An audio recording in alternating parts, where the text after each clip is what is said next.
On dit parfois que le système digestif est notre deuxième cerveau. C'est peut-être pour ça que la question de notre alimentation remue autant d'affects. Souvenez-vous de la première fois où vous avez entendu parler d'agriculture biologique, de végétarisme, de véganisme. Est-ce que vous ne vous êtes pas senti un tantinet jugé, voire dénigré dans vos habitudes alimentaires ? Parce que moi, si. Quand j'étais petit, j'ai appris que si je voulais devenir grand, fort et en bonne santé, il fallait que je termine mon beefsteak. Quand je suis devenu grand, j'ai conclu que le végétarisme, c'est une lubie qui rend faible et carencé. Partant de ce postulat, que dire du véganisme ? Cette fois, c'est plus un caprice, c'est de l'intégrisme. Et le bio, cette mode de riche ? Alors pendant que des gens crèvent de faim, là tout de suite, il y en a pour se soucier du goût de leurs tomates et de ce qui peut-être affectera leur santé dans 50 ans. Et puis je me suis posé une question. Et si j'avais faux sur toute la ligne ? En médecine, il existe un terme pour désigner les problèmes qui découlent d'une solution artificielle, la iatrogénie. On traite par B un problème A et on occasionne un problème C. Si l'on n'est pas attentif, on traite par D le problème C et on obtient un problème E. Rapidement, on peut faire le tour de l'alphabet et finalement tout le monde est perdant. Le patient, le médecin et la sécurité sociale. C'est un peu ce qui se passe avec l'agriculture intensive. Obligation de rendement, appauvrissement des sols, entassement des animaux, usage d'antibiotiques et de pesticides. C'est une vraie cascade pernicieuse et onéreuse. Pourtant, le bio coûte en moyenne 20 à 30% de plus que le non-bio, parfois beaucoup plus. Alors quoi ? Le bio c'est cher, donc c'est pour les riches, c'est QFD. Mais si l'on parle d'argent, il faut tout prendre en compte. Nous avons le sentiment que l'agriculture conventionnelle nous sauve par ses prix bas pendant que le bio nous nargue avec ses airs condescendants.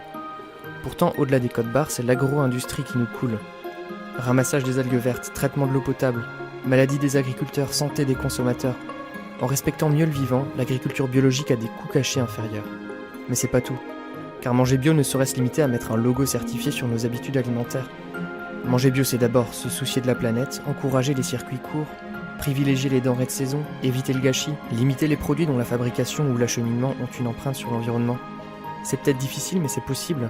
Dans les Alpes-Maritimes, la cantine d'une école est passée de 20% bio en 2008 à 100% bio en 2014 en économisant 6 centimes par repas. Pour l'anecdote, la moyenne de gaspillage dans les cantines françaises est de 150 grammes par repas. Dans cette école, elle est de 30 grammes. C'est ça aussi la diminution des coûts cachés. Et si le bio demeurait transitoirement un surcoût dans notre quotidien, ne voudrions-nous pas payer plus pour l'essentiel et moins pour le futile ?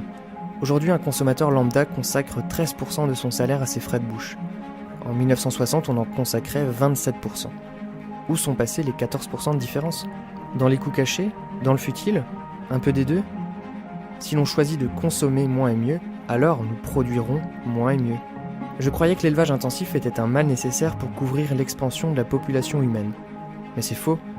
Les protéines végétales sont beaucoup plus rentables. Pour nourrir un seul carnivore, il faut 1 hectare de terrain. Avec la même superficie, on peut nourrir 50 végétaliens.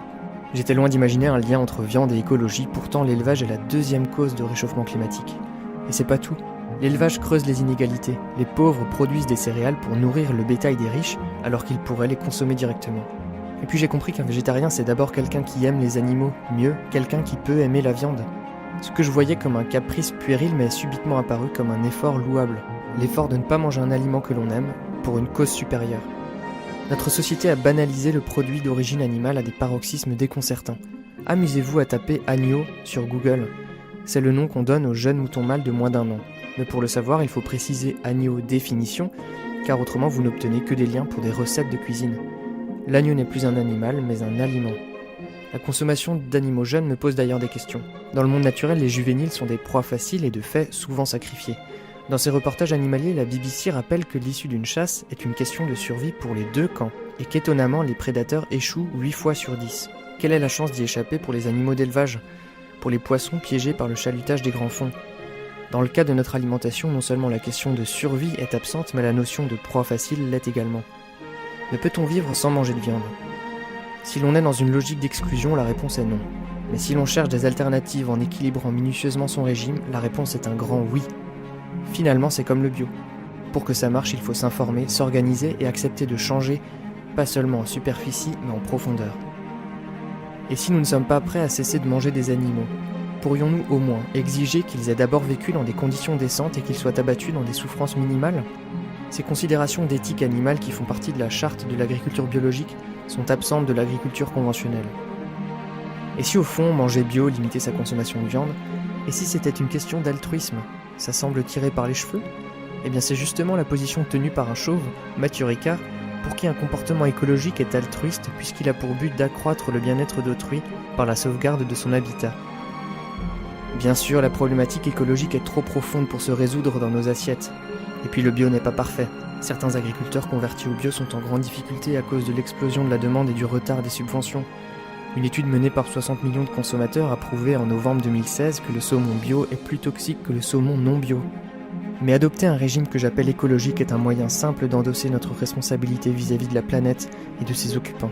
Car si on cesse de se concentrer sur notre nombril, si on met en sourdine notre obsession de santé et nos phobies alimentaires, si on accepte de payer le tribut de nos erreurs passées, non seulement nous vivrons mieux dans le présent, mais nous donnerons ses chances à un meilleur avenir. Le réalisateur James Cameron compare la situation écologique au naufrage du Titanic.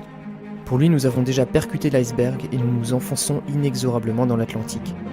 Pensons à Wallace Hartley, à ces 8 musiciens qui ont joué, en cette nuit d'avril 1912, des mélodies douces jusqu'aux derniers instants. N'est-il pas le moment pour nous aussi d'être solidaires et courageux ? Ne soyons pas prisonniers de nos habitudes et de notre confort.